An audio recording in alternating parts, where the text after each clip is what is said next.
사람이 이렇게 살아가는 한 평생을 불교에서는 고해라 이렇게 얘기하면 고통스러운 바다다. 끊임없는 고통이 계속 쓰나미처럼 밀려오는 것을 얘기하죠. 그런데 사실 이 시편 69편에는 이 다윗이 우리 인생 짧지만 그것은 고난의 연속이다. 모세가 우리의 연수가 70이요 강건하면 80이라도 그 연수의 자랑은 수고와 슬픔뿐이니이다 이렇게 얘기했어요. 인생이 옛날에도 한 70 살면 많이 살았나 봐요. 강건하면 80이래. 근데 제가 어릴 때만 해도요 한 50, 60 되면 진짜 노인인 줄 알았어요. 제가 참 65세 돼도 저는 마음이 아직 소년입니다.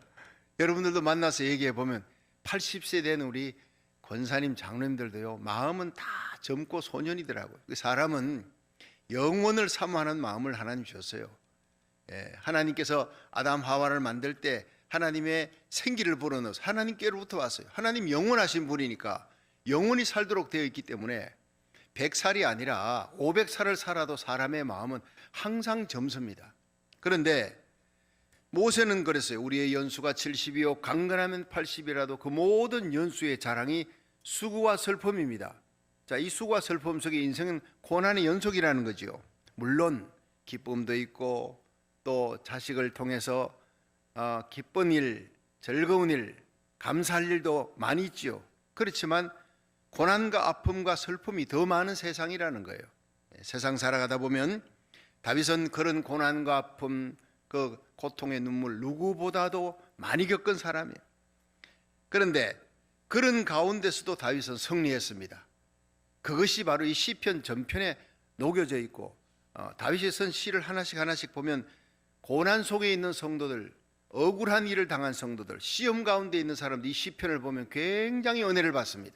다윗이 그런 고난을 겪었기 때문에 만약 그런 고난이 없었다면, 다윗이 그런 어떤 시련이 없었다면 다윗은 이런 시가 나오지 않았을 거예요.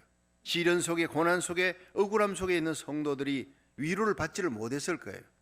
그런데 예수님도 마찬가지. 예수님은 우리의 모든 고통과 아픔, 눈물, 가난, 외로움, 연약함을 다 체휼하신 분이에요. 체휼, 신파스고 함께 느끼는 거예요. 체휼하시되 죄는 없으시니라 이렇게 얘기하는 거예요. 여러분 체휼이 뭔지 아십니까? 다윗도 이미 알고 있는 거예요. 다윗의 시를 보면 우리의 고난과 똑같은 고난을 수천 년 전에 다윗도 겪었구나. 그리고 그 고난 가운데서도 어떻게 이렇게 찬송할 수 있느냐? 예수님은 하나님의 아들이라 그렇다 합시다. 그런데 어떻게 스데반은 그 돌이 날아오는 가운데 그 얼굴이 천사 얼굴처럼 될 수 있느냐? 그 얼굴이 하나님을 바라봤으니까, 하나님 우편에 예수님을 바라봤으니까. 다윗은 그 고난의 연속이지만 여전히 그 눈이 하나님을 바라보는 거예요. 오뚜기처럼 일어나는 거예요. 이것이 위대하다는 것입니다. 여러분 체휼이라는 건 신파수고 함께 느낀다, 함께 고통당하는 걸 느끼는 거예요. 여러분 옆집에 애가 아픕니다. 아프다 그러면 어떡하나 기도해 주겠습니다. 내 자식 아픈가 하고 또 틀려요. 밤새 열이 펄펄 끓고 병원에도 갈 수 없는 상황이, 내가 대신 아파주고 싶은 마음이 그게 어버이의 마음이에요. 어느 그 레돈드 비치 어느 바닷가에서 그 배가 정박해 있는데 그 선원이 원숭이를 가지고 장난을 한번 쳤나 봐요. 그 원숭이가 이제 어미 원숭이가 새끼 원숭이를 안고 있는데 그 새끼 원숭이를 뺏어 가지고 말이죠. 그리고는 막 도망치니까 이 어미 원숭이가 깨깨거리며 달려오다가 이 선원이 장난이 좀 심했어요. 그냥 배에 올라타 버린 거예요.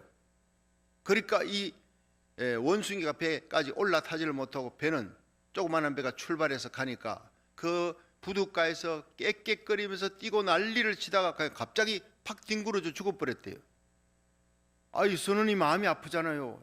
자기 장난 좀 친다 그러는데 이 어미 원숭이가 죽었으니 나중에 해부를 해보니까요 장이 다 꼬여, 장자가 다 꼬여가지고, 쉽게 말하면 장이 녹는다 그러잖아요. 단장의 아픔, 장이 끊어지는 아픔, 그것이 바로 원숭이의 죽음의 원인이었대요.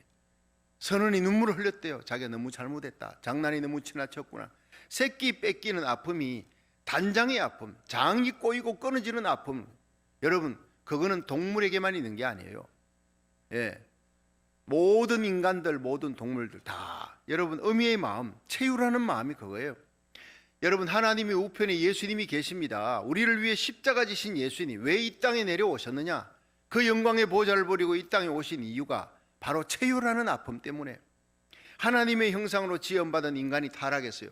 여러분, 영물인 천사가 타락했습니다. 그 천상 루시퍼가 타락했으면 그건 버려버리는 거예요. 회개의 기회가 없어요. 그러나 하나님의 형상으로 지음받은 인간이 타락하니 죄값으로 지옥 가니 견딜 수가 없는 아픔으로 하늘의 영광의 보좌를 거기를 버리고 우리를 위해 이 땅에 인간의 몸을 입고 오셔서 십자가 달려 죽으시는 거예요. 그것이 바로 체휼의 아픔입니다. 이 세상 살면서 주님은 기뻐할 일, 찬송할 일, 감사할 일이 많았겠지만 그런 얘기는 별로 없어요. 예수님이 웃었다 하는 얘기가 거의 없어요. 예수님이 눈물 흘리시더라, 예수님께서 아파하시더라, 민망히 여기시더라, 목자 없이 유리하는 양같이 방황하는 백성들을 보고 예수께서 불쌍히 여기시더라, 이런 기절만 계속 나오는 거예요. 눈물, 아픔, 고통, 체휼, 그것이 바로 함께 느끼는 겁니다. 여러분, 다윗은 이 시편을 보면 우리의 고통을 함께 체휼한 사람이구나, 그 고통을 함께 겪으면서 고통 속에서도 어떻게 멋있게 승리하는 거예요.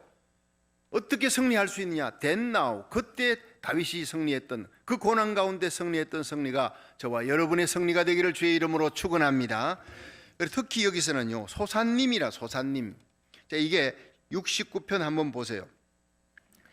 시작할 때 그 앞에 갈로가 되어 있고 다윗의 시 영장으로 소산님에 맞춘 노래 이렇게 했잖아요. 근데 소산님이 무엇이냐 이렇게 찾아보니까 백합이라는 거예요. 소산님이 백합에 맞추다, 이게 뭐냐면 구약 성경에 예수님에 대해서 예언적으로 써놓은 시, 예수님이 바로 주는 저 산꼭에 백합하라 그래요. 예수님은 우리 인생에 그 힘들고 어려운 산꼭에, 고통스러운 산꼭에, 볼 것도 없는 황막한 산꼭에 백합화처럼 아름답게 피어있는, 이 인생에, 여러분 인류의 역사에 백합화처럼 아름답게 피어있는 예수님, 히스토리, 그의 이야기입니다. 예수님 빼버리면 인류의 역사는 존재하지 않아요. 예수님이 오셔서 죄와 눈물과 근심과 고통이 멈춰지는 거예요. 죽음의 문제를 해결하는 거예요. 할렐루야. 예수님 인생의 백합화예요. 그래서 이 예수님을, 소산님은 백합화라, 예수님을 예언적으로 바라보면서 쓴 시라. 여러분, 거기에 보면요, 예수님이 얼마나 힘들고 어려운 고통을 인간으로 오셔서 육체적인 고통을 당하셨는지, 그 영혼이 얼마나 곤고했는지, 그러면서도 하나님을 바라봤는지, 다윗의 고통과 공감 속에 하나님을 바라봤던 그 믿음과 예수님이 바로 소산님, 예언적으로 쓴 예수님에 대한 시예요. 이게 겹쳐서 오버랩 되어지는 거예요. 이것을 생각하면서 함께 은혜 받는 시간 되기를 바랍니다. 첫째로, 다윗의 영혼은 고난 속에 곤고했더라 이 말이에요. 자, 시편 69편 1절부터 3절을 다시 한번 읽어봅니다. 시작. 하나님이여 나를 구원하소서. 물들이 내 영혼까지 흘러 들어왔나이다. 내가 설 곳이 없는 깊은 수렁에 빠지며 깊은 물에 들어가니 큰 물이 내게 넘치나이다. 내가 부르짖음으로 피곤하여 내 목이 마르며 내 하나님을 바람으로 내 눈이 쇠하였나이다. 아멘. 여기에요, 곤궁에 처한 영혼이라는 거예요. 자, 물들이, 하나님의 나를 구원해달라, 급하게 구원해달라는 거예요. 물들이 내 영혼까지 흘러들어왔나이다. 이렇게 영혼까지, 바깥의 물이 내 영혼까지 흘러들어왔다. 이 영혼, 목숨, 이것은 푸시케입니다. 그러니까 완전히 죽게 됐다는 거예요.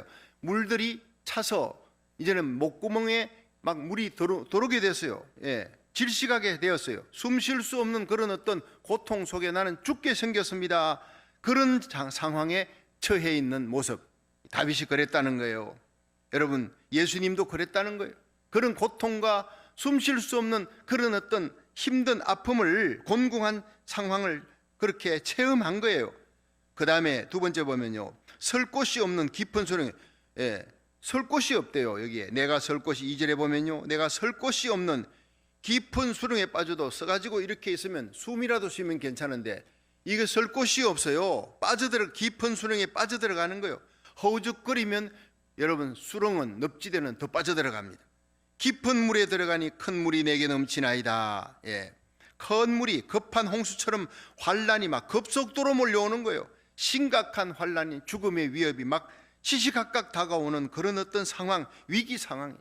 이 세 번째가 피곤하여, 내가 부르짖음으로 피곤하여 부르짖었어요. 하나님 살려달라고. 이 공공한 상황 속에, 위기 절갑한 상황 속에서 하나님이 날 살려달라고 부르짖는데, 피곤할 정도로 부르짖는데 어떻게 됩니까?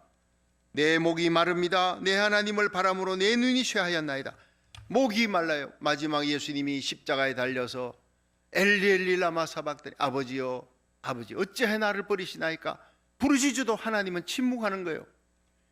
여러분, 그 패션 오브 크라이스트 볼 때 마지막에 예수님이 막 고통하는 가운데 채찍 맞고 그 피투성이 되어서 하나님을 향해 부르짖잖아요. 마지막 내가 목마르다. 그리고는 마지막 숨을 거두는 그 순간에 하늘에서 뭐가 이렇게 큰 물방울 떨어지는 거 보셨죠? 그게 바로 하나님의 눈물입니다. 그 고통 가운데 부르짖는 예수 그리스도를 바라보고, 독생자를 바라보고, 하나님의 아픔, 하나님의 체휼, 그리고 하나님이 눈물 흘리지만 하나님은 응답하지 않는 거예요. 겟세마네 동산에서 이 잔을 내게서 옮겨달라고, 이 십자가 지지 않을 수가 없습니까 할 때 하나님은 침묵하셨어요. 여러분, 하나님의 그 침묵이 부르짖는 예수 그리스도에게 피곤할 정도로, 눈이 쇠할 정도로, 내가 목마르다, 지옥의 고통을 당하며 목마름을 당하며 고통하며 채찍 맞고 피 흘리시는 그 독생자 예수 그리스도의 부르짖음을 들으시고 침묵하는 하나님, 그 하나님의 침묵 때문에 저와 여러분이 구원받게 된 줄로 믿으시길 바랍니다. 때로는 하나님이 우리가 눈이 쇠하도록 울면서 부르짖고 매달려도 응답이 없을 때가 있어요. 여러분, 우리는 하나님에게 간구하는데 피곤할 정도로 부르짖고 매달려 아침 저녁으로 부르짖고 금식하며 부르짖고 철야하며 매달린 하나님께서 응답이 없어요. 그럴 때가 있어요. 그런데 하나님은요, 하늘이 땅에서 높음같이 우리의 생각보다 하나님의 생각이 높아요. 우리는 반드시 이 길 가야 축복인 줄 알지만 하나님께서는 그 길이 아니다, 이 길이다. 하나님이 말씀하지 않고 하나님께서는 그냥 그 길로 몰아가시는 거예요. 여러분, 내가 기도했을 때 내 기도대로 되어지면 감사하지만 내 기도대로 되어지지 않고 여러분 장애물이 부딪히고 반대에 부딪히고 할 때 더 감사하시기를 주의 이름으로 축원합니다. 바울이 사도행전 16장에 길을 가다가 이 소아시아에서 비두니아로 막히는 거예요. 갈라디아 비두니아로 가서 이 자꾸 전도 길이 막히니까 저쪽으로, 나중에는요 갑바도기아 쪽으로 가려고 하는데 예수 영이 허락지 아니하는 거예요. 다시 이쪽으로 돌아서 밑으로는 왔고 소아시아 쪽으로 막혔으니까 이제는 드로아에 갔어요. 무시아를 지나 드로아에 가서 항구 도시에 가는, 이제 완전히 앞에는 바다고 밑으로는 왔고 뒤로는 왔던 길이니까 소아시아는 막혔고 사방이 막혔고 앞에는 바다니까 거기서 하나님께 기도했더니 마게도냐에 사람의 환상이 보여 이리로 와서 우리를 도와주십시오. 그래서 그쪽으로 가는 거예요. 마게도냐 쪽, 헬라 쪽으로. 사방이 막혔을 때 가만히 기도하면 하나님이 새 길을 열어줄 줄로 믿으시기 바랍니다. 길 막힌 것은요, 하나님이 그쪽으로 가지 말라는 거예요. 갑바도기아 본도는 베드로에게 준 거예요.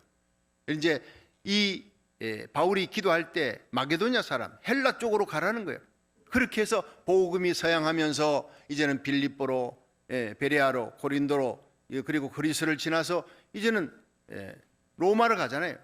그리고는 영국으로 건너가지 않습니까? 스페인을 지나 영국으로, 그러면서 미국으로 건너와서 복음이 한국으로, 한국 땅 고국에서 마지막 실크로드를 타고 예루살렘까지, 이스라엘까지, 불교권, 유교권, 공산권 지나서 무슬림을 지나서, 그리고는 마지막 이스라엘 땅까지 하나님의 복음을 들고 가는 마지막 사명을 대한민국이 맡고 있는 거예요.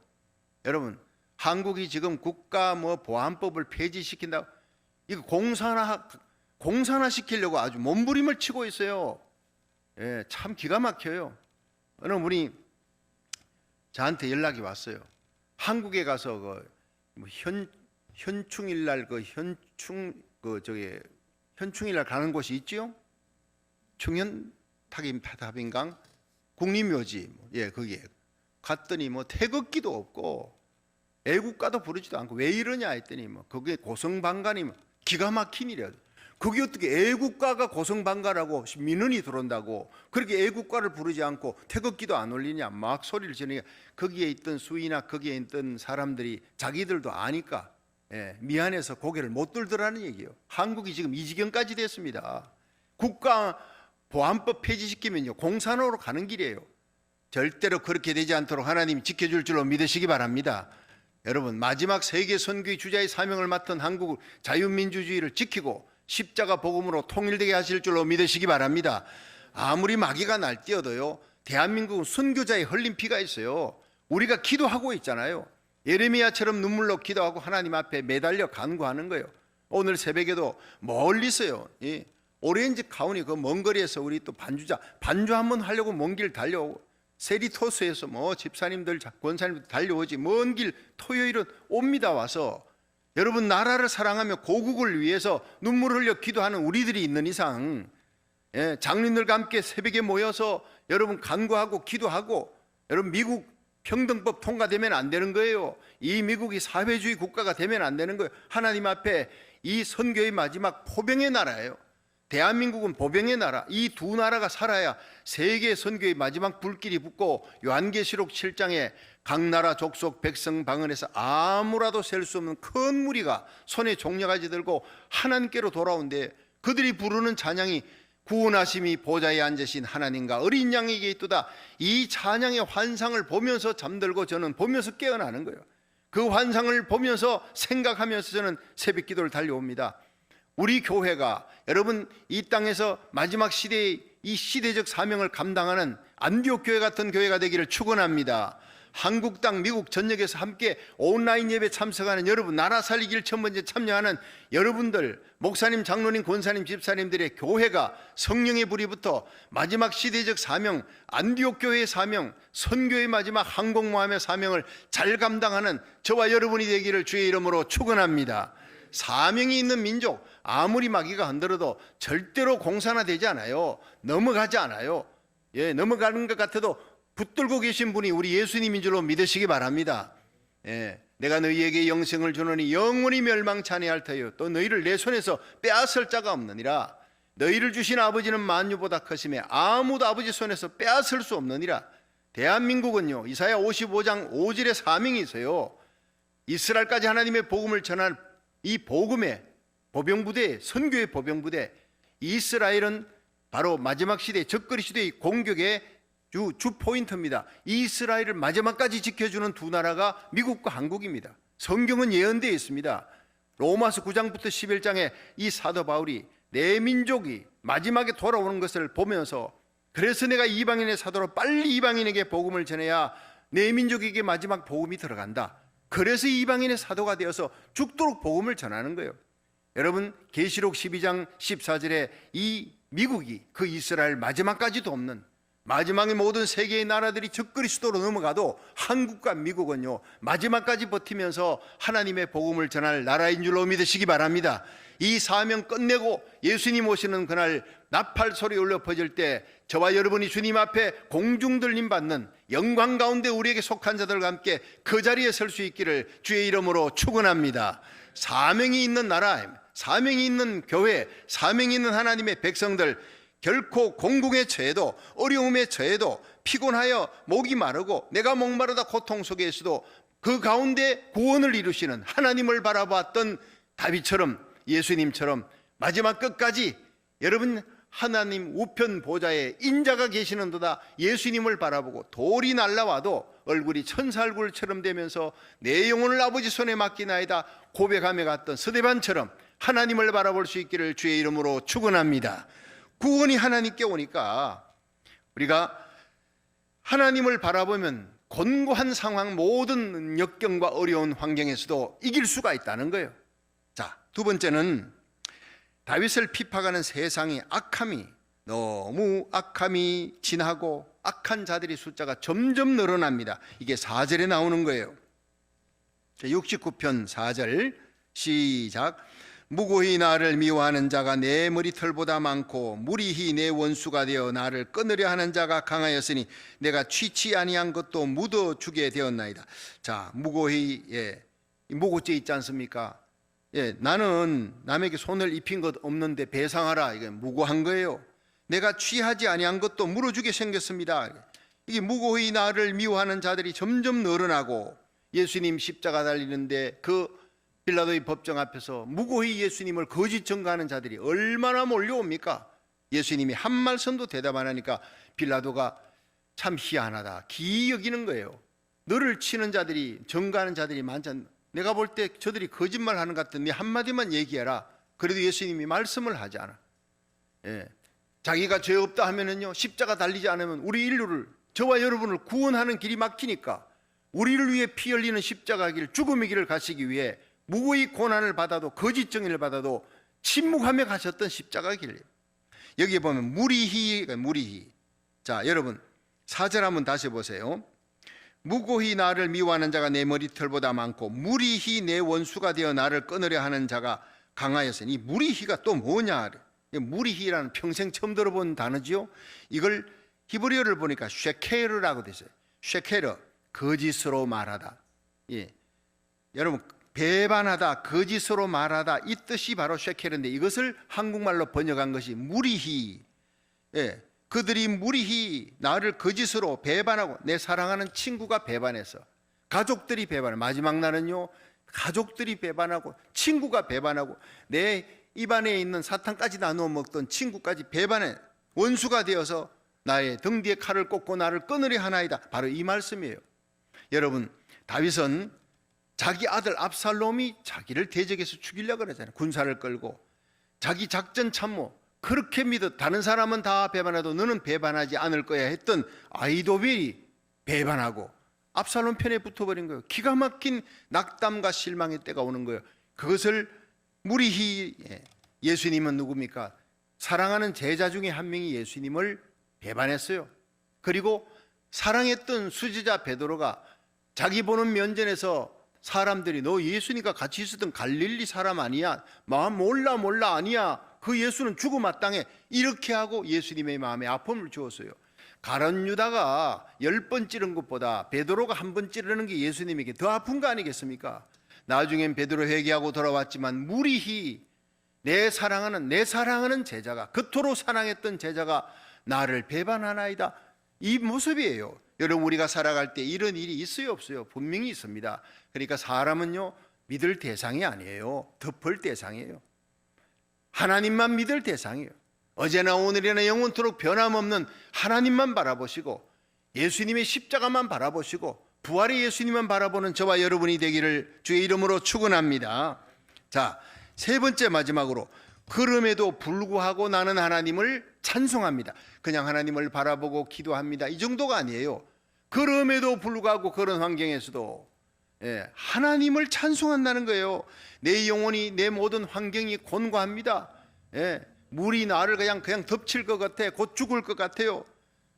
그리고 나를 무리히 고통을 주며 나를 괴롭히는 자들의 숫자가 점점 늘어나 애워쌉니다. 그럼에도 불구하고 나는, 내 눈은 하나님을 바라보고 내 입은 찬송합니다. 참 기가 막힌 일입니다. 그 가운데서 하나님을 바라보고 기도하는 것도 대단한 믿음인데, 오히려 찬송한다는 거예요. 찬송은 감사하는 마음이었으면 절대 일어나지 않습니다. 이 모든 인간의 생사화복을 주관해 나가시고 나를 다스리시고 이 환경을 다스리는, 저 대적들을 다스리는 분은 우리 전능하신 하나님입니다. 나는 하나님만 바라보나이다. 하나님을 찬송합니다. 합력에서 선을 이루신 하나님. 코로나 바이러스가 창궐해도 여기에도 하나님의 뜻이 있습니다. 믿으시길 바랍니다. 그래서 하나님을 찬송하는 거예요. 난 이해되지 않는 고난과 역경과 시험과 환난이 닥쳐도 하나님, 나를 연단하여 내 가는 길을 여호와께서 하시나니 그가 나를 단련하신 후에 정금같이 나오리라. 이 인생 채찍, 사람 막대기, 이 고난과 아픔을 통해, 억울함을 통해 나를 연단해서 더 성숙하게, 더 멋있는 하나님의 사람으로 만들려고 하는 하나님의 뜻이 있는 줄로 믿습니다. 그러면서도 십자가 지고 가는 길에 찬송하는 거예요. 30절 한번 보세요. 시편 69편. 자, 30절 저 뒤로 넘어가서 30절부터 32절 읽어봅니다. 시작.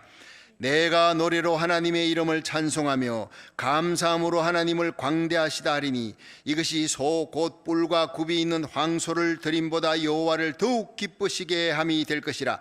온유한 자가 이를 보고 기뻐하나니 하나님을 찾는 너희들아 너희 마음을 소생케 할지어다. 아멘.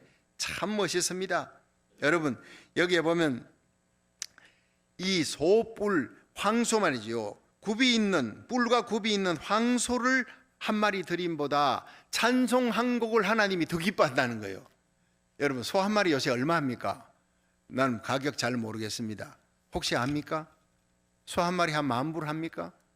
뭐 몇만 불 합니까? 뭐 소 한 마리가 뭐 그냥 몇백 불 정도는 아닐 거예요. 몇천 불 정도 아닐 거예요. 그런데 이 소 한 마리를 드리는 것보다 하나님이 내 찬송 한 곡을 더 기쁘게 여기십니다. 할렐루야. 저는요, 이 시편 69편 기억을 하는 게, 찬송을 부를 때마다 그렇지, 하나님이 소 한 마리 드리는 것보다 내 찬송 한 곡을 더 기뻐해. 자동차 타고 가면서 찬송 부릅니다. 여러분, 속으로 흥얼흥얼 거리고 묵상하는 게 아니라 여러분 입을 벌려 하나님을 향해 기도하고, 아멘의 입이 열리고 기도의 입이 열리고 하나님을 향해 찬송의 입이 열리고 감사의 입이 열리기를 주의 이름으로 축원합니다. 환경은 여전히 어렵습니다. 힘듭니다. 이해 못할 시험과 역경의 환경이 계속 되고 있습니다. 하루 이틀도 아니고, 그런데 한 달, 두 달도 아니고 계속 되어지는 이 어려운 환경에서도 감사가 나옵니다. 여러분, 요셉이 합력하여 선을 이루시는 하나님의 절대 주권을 믿고 자기 형들 앞에, 형님들 나요 요셉이요 할 때 그들이 두려워 떨잖아요. 죽이려 했던 요셉 종으로 팔았는데, 애굽에 팔았는데 총리가 되다니 우린 다 죽었다. 형님들 걱정 마세요. 두려워 마세요. 하나님이 이 어려운 때, 이 7년 환란을 앞두고 하나님께서 형님들과 형님들 가족의 생명을 살리시려고 나를 앞서서 이 애굽 땅에 보내셨나이다. 앞서서 보내는 방법이 형님들 손으로 나를 팔아버리는 방법을 썼을 거예요. 형님들이 나를 미워한 것도 하나님이 하신 일입니다. 그러므로 내가 어찌 하나님을 대신하리까? 얼마나 멋있습니까? 그 원수들을 용서합니다. 형들을 물론 회개할 때 이 유다의 회개를 통해서 다 용서하는 거예요. 여러분, 거기에 있는 11 동생 베냐민과 함께 유다 모든 형들이 있는데, 그 중에서 다 꿀먹은 버거니처럼 있어도 유다가 나와서 베냐민을 잡으려니까 베냐민 대신 나를 가두어 주세요. 아버지의 생명이 함께 연결되어 있어 내가 베냐민 대신 죽겠습니다 할 때 요셉의 눈물이 터져 나오는 거예요. 배달은 동생이잖아요. 옛날에는 자기를 죽이려 했던 형들인데, 이제는 그 베냐민을 똑같은 상황에서도 내가 대신 죽겠다고 그렇게 바뀌어진 모습을 보고 이 요셉은 형님들 납니다. 이젠 됐습니다. 유다의 회개를 통해서 형님들 다 용서해 주는 거예요. 여러분, 한 사람 모세 때문에 하나님 이스라엘 백성 전체가 공궁에 빠져도 홍해바다 갈라주고, 여러분 그 머리바 반석에 물을 솟구치게 하고 마라의 선샘물을 달게 하시는 하나님입니다. 여러분 한 사람이 깨어 새벽제단에 나와 기도하고 온라인 예배 드리고 파수꾼의 사명 감당하면 여러분에게 속한 자들이 오늘 사는 역사가 일어날 줄로 믿으시기 바랍니다. 그렇습니다. 우리가 하나님의 절대 주권을 믿고 고국과 미국을 위해 기도하는 우리 한 교회만 있어도 하나님은 한 나라를 살리고 한 도시를 살리는 역사가 일어나는 거예요. 예레미야 5장 1절에 하나님께서 예레미야에게 너는 빨리 예루살렘 성읍을 달려 그 넓은 거리에서 찾아보고 알라. 찾아라는 거예요. 하나님이 찾겠다는 거예요. 진리를 행하며 공의를 행하는 사람 한 명이라도, 눈물 흘려 기도하는 중보기도자 예레미야 같은 사람, 에스겔 같은 사람 한 명이라도 만나면 내가 그 한 명을 인해 그 성 소돔 고모라 같이 망하게 되었지만 그 성을 하나님이 심판하겠다는 그 성을 내가 용서해 주리라. 심판하지 아니하리라. 얼마나 귀한 말씀. 그 말씀 부여잡고 우리는 새벽에 달려옵니다. 여러분, 일주일에 한 번이라도 하나님 앞에 새벽에 나와 온라인 예배를 드리면서 매일같이 하나님 앞에 나가는 우리 성도들의 눈물의 기도를 보시고 가정 예배를 회복시키시고, 여러분으로 인해서 여러분의 가정이 살고 우리 교회로 인해서 이 미국이 사는, 또 고국이 사는 역사가 일어나기를 주의 이름으로 축원합니다. 여러분의 맡은 사명, 여러분의 교회의 사명이라는 거예요. 하나님은 정의로운 재판관입니다. 그러므로 반드시 의인을 구원하시는 하나님, 의인들이 비록 악인들에게 억울하게 고난받고 고난의 시간이 길어지고 있지만 믿음의 눈으로 하나님을 바라보고 기도하고 믿음의 눈으로 감사하고 이제는 믿음으로 찬양할 때 내가 노래로 하나님을 찬송하리니. 그거 완전 황금 같은. 여러분 이 앞에 구절들 시편 69편 1절부터 29절까지를 쫙 읽어보세요. 얼마나 고난이 연속되며 고통과 시험과 환난이 계속 닥치는데 그런 가운데서 30절 내가 노래로 하나님을 찬송하겠다는 거예요. 할렐루야. 여러분 이 30절 한 구절만 보면 이해가 안 되지만 앞 구절을 보고 30절을 보면 어떻게 이런 상황에서 찬송을 부르냐. 감사 없이 찬송이 안 되는 거예요. 하나님의 절대 주권을 믿는 믿음 없이는 감사가 안 일어나는 거예요. 이건 믿음의 고백입니다. 내가 하나님 앞에 이런 상황 속에서도 감사하는 그 감사, 그게 곡을 붙인 찬송은 소 한 마리 번제로 드리는 것보다 하나님이 더 기뻐합니다. 찬송 2번 부르면요 소 2마리예요 10곡 찬송 부르면 소 10마리 바치는 거예요. 이사야 43장 21절에 이 백성은 내가 나를 위해 지었나니 나의 찬송을 부르게 하려 함이라. 하나님이 우리에게 원하는 것은 우리 입에 찬송이 나오기를 원하는 거예요. 오늘도 감사하며 자동차 타고 다니면서 여러분의 입에서 찬송이 터져 나오기를 주의 이름으로 축원합니다. 여기 32절 보니까요 온유한 자예요. 32절 읽어봅니다. 시작. 온유한 자가 이를 보고 기뻐하나니 하나님을 찾는 너희들아 너희 마음을 소생케 할지어다. 이 온유한 자는요 하나님을 순전하게 하나님만 믿고 하나님을 바라는 착한 사람들, 마음이 온유한 자들. 너희들은 즐거워하라. 하나님이 결국 의인의 편이다. 의인에게 고난이 많으나 하나님이 반드시 세워주고 살려주신다. 너희의 마음을 소성케 하니까 의기소침하지 말라. 두 손을 늘어뜨리지 말라는 거예요. 담대하라는 거예요. 여러분 예수님께서 요한복음 13장에 보면 제자들 다 이렇게 성찬을 끝내고 그리고는 발을 씻겨줍니다. 그 다음에 찬미하며 감람산으로 가니라. 예수님은, 제자들은 몰라도 예수님은 이제 이 감람산에 가서 기도하신 후에 땀방울이 피가 되도록 기도한 후에 제자들이 잠들어 나를 위해 기도해달라 그래도 잠들어. 그 밤에 군병들이 와서 가룟유다가 입 맞추고 군병들이 와서 자기를 질질 끌고 갑니다. 매로 때리고 갑니다. 브라디 도리온에 가서 채찍 맞고 그리고는 밤새 끌려다니고 십자가 달려 죽습니다. 그 길이 남아있는 걸 예수님은 다 압니다. 그런데도 불구하고 찬미하며 감람산으로 가시니라. 우리는 아무것도 모르고 당하지만 예수님은 다 아십니다. 그 고난을 인간으로는 감당할 수 없는, 예수님도 인간입니다. 육체를 갖고 있는 감당할 수 없는 고난이 다가온다는 걸 알면서도 여전히 찬송했던 예수님의 찬송이 오늘 우리에게 있기를 원합니다. 그래서 히브리서 12장 2절에 보면 믿음의 주요 온전케 하시는 예수를 바라보자. 저는 그 앞에 있는 즐거움을 위하여 십자가를 참으사 부끄러움을 개의치 아니하시더니 마침내 하나님 우편에 앉으셨느니라. 여러분 예수님은 십자가 넘어 부활을 바라보셨어요. 우리에게 십자가 있을 때 그 십자가 넘어 여러분 부활의 영광, 하나님 앞에 상 받은 현재의 고난이 장차올 영광과 좋게 비교할 수 없음을 믿으시기 바랍니다. 예수님 때문에 신앙생활하다가 교회 생활하다가 복음 전하다가 당하는 그 모든 고난에는 하늘의 영광이 기다리고 있는 줄로 믿으시기 바랍니다. 찬미하라는 거예요. 스코르 냐부스라고 하는 이 소련의 훌륭한 크리스찬이 신앙생활 잘하고 예배 드리다가 그냥 신앙 때문에 잡혀서 8년 동안 옥중생활하는데 그 옥중생활이 얼마나 힘들고 어려운지 몰라요. 예수만 안 믿겠다 그러면 풀어준다 해도 절대 나는 예수 안 믿을 수 없다 그러고 끝까지 신앙생활하는데 자기 친구에게서 편지 한 장이 왔어요. 이 친구는 자기가 전도했던 사람인데 그 편지 내용이 형제여 당신은 찬송하는 사람입니다. 나는 당신에게서 고난과 역경 속에 찬송하는 법을 배웠습니다. 당신은 내게 찬송을 가르쳐 준 사람이요 아무쪼록 고통스러운 그 환경에서도 찬송을 잊지 마십시오. 완전히 이 스코르냐부스는요 천둥처럼 번개처럼 벼락처럼 그 친구의 그 편지가 하나님의 음성으로 들린 거예요. 그래 맞아, 여기서 힘들고 어렵고 언제 나갈까 그냥 하루하루 기다리는 것이 아니라 오히려 이 고난 속에 내가 예수님 때문에 당하는 고난을 찬송하면서 하나님께 나가야 되겠다. 그러면서 그 이후로부터 찬송을 하기 시작했습니다. 아니 감옥 속에서 찬송하니까 이게 더 밉잖아요. 공산군들이. 그래서 자기들끼리 의논하고 저거 한번 골탕 먹여야 되겠다. 그리고는 잡아다가 영하 40도 돼. 영하 40도가 얼마나 추운 시베리아 벌판입니까? 거기다 발가벗겨 가지고 거기다 밖에다 내놓은 거예요.